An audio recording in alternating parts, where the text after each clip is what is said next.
गृह लक्ष्मी। एक गांव में मोहनलाल नाम का एक बूढ़ा व्यक्ति अपनी पत्नी और 4 बेटों के साथ रहता था।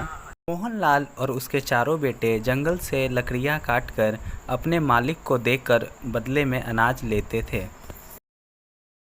एक दिन मोहनलाल अपने बड़े बेटे मन्नू की शादी कोमल नाम की लड़की से कराता है। उसी दिन मोहनलाल की पत्नी की मृत्यु हो जाती है।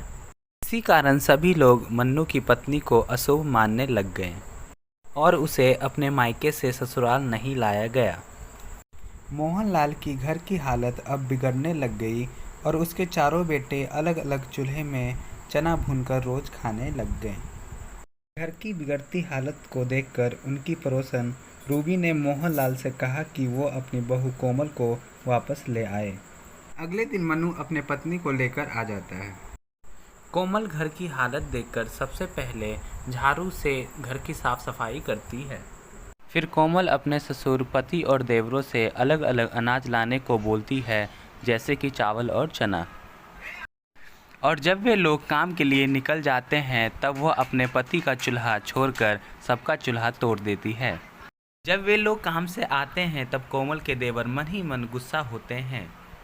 हम सब का चूल्हा तो तोड़ दिया, बस अपने पति का चूल्हा संभाल के रखी है। इसके बाद सभी ने स्वादिष्ट भोजन किया और सबका गुस्सा दूर हो गया। अगले सुबह कोमल अपने पड़ोसन के चक्की में चना पीसकर उन सभी के लिए कढ़ी चावल बनाकर खिलाती। कोमल उन सभी से कहती है कि आप सब अनाज तो लाते ही हो, अब आप लोग लकड़ी के बदले पैसे लाना। अब कोमल पैसे के साथ साथ अनाज भी बचाने लगी और कोमल के ससुर बाजार में अनाज बेच आते। अब मोहनलाल के परिवार को किसी चीज़ की कमी नहीं रही। अब घर में सभी कोमल को बहुत मानते हैं और उसके ससुर उसे गृह लक्ष्मी के नाम से पुकारते हैं।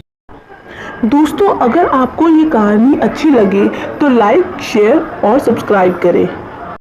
Thank you for watching.